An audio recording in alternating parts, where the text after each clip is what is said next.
August 12, 2025, Starobilsk, Luhansk. A Russian convoy carrying nearly 50 tons of ammunition rolled into a refueling stop. Minutes later, 2 Ukrainian FPV suicide drones screamed in at 125 miles per hour, deadly arrows aimed straight at the trucks. 2 hits in under 5 minutes. The entire stockpile ignited, the blast so massive it was visible from 12 miles away. This wasn't just a strike. This was the rear turning into the front. At 10 a.m., from a hidden launch site outside Sevastopol, Ukraine's 14th Tactical UAV Regiment prepared its mission. 15 minutes earlier, a modified DJI Mavic 3 had taken off, scanning with infrared, feeding live data back to command, and guiding the attack drones toward their prey. 5 Russian Ural trucks loaded with shells and rockets.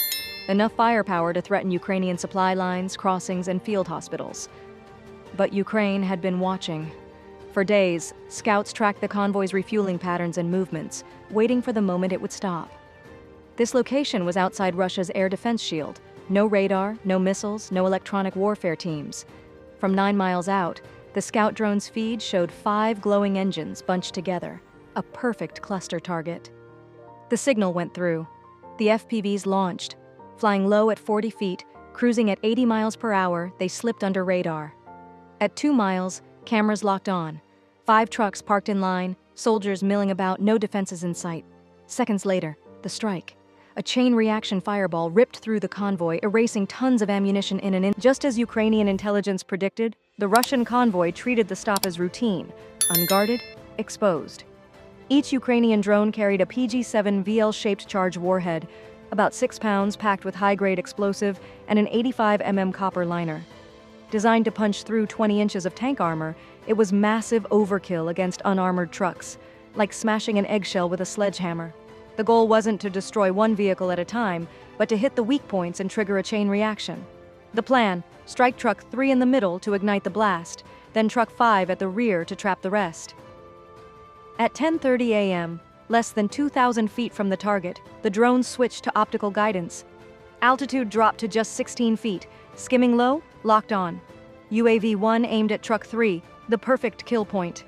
At 100 feet out, the operator punched the throttle. Speed jumped to 87 miles per hour. A steel-tipped arrow loaded with explosive energy slammed into the truck. The shaped charge detonated. A jet of superheated plasma tore through the steel, spiking temperatures above 5,000 degrees Fahrenheit. Within seconds, propellant charges and shells inside began to cook off, igniting a chain of violent secondary explosions. Within seconds of impact, Truck 3's cargo bay turned into a furnace. The heat spread instantly to the trucks in front and behind, forcing the entire convoy into thermal overload. A firestorm was coming. The first explosion sent a massive column of fire skyward, throwing the Russian escort troops into chaos. Some sprayed AK fire wildly at the incoming silhouette of the second drone, but at that speed, small arms were useless.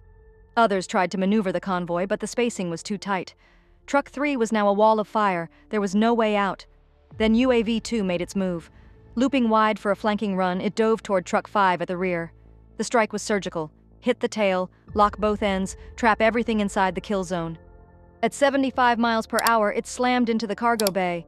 The shaped charge tore through steel, triggering another fireball. Now 2 pillars of flame rose, one in the middle, one at the rear, merging into a single inferno.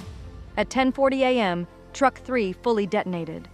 The blast wave ripped through Truck 2, shredding its shell and hurling burning shrapnel into Truck 1 at the front. The chain reaction had begun. Temperatures surged above 7,000 degrees Fahrenheit as shock waves and fire columns consumed the convoy. Truck 2 went up next. Paint, plastics, and fuel ignited in seconds, turning the vehicle into a rolling fireworks battery. Pressure built until the cargo bay ripped open, venting fire into a towering thermal column, a textbook cook-off. Truck 4 was hit from both ends.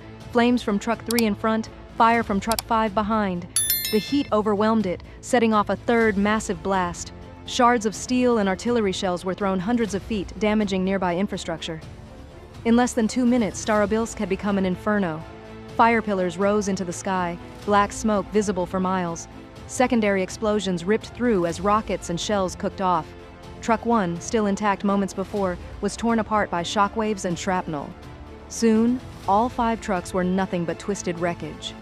Blue flames from burning transformer oil joined the rising smoke, creating a wall of fire that blanketed the industrial zone. The result was decisive.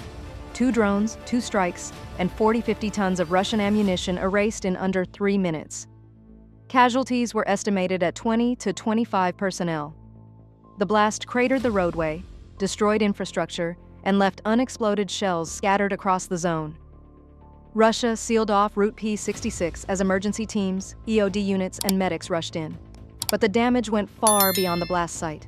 The strike severed the Starobilsk-Kupiansk supply line, the artery feeding Russian artillery across northern Luhansk. Cleanup would stall transport for a week, and the lost stockpile represented half a month of firepower for a regiment. Forced to adapt, Russia began splitting convoys into smaller, heavily escorted units, slower, costlier, and less efficient.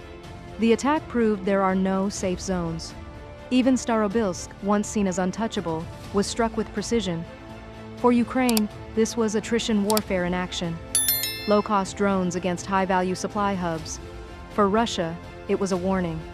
Every convoy, every road, every depot is now a target. This teased the end of this video. Thanks for watching. Thanks a lot.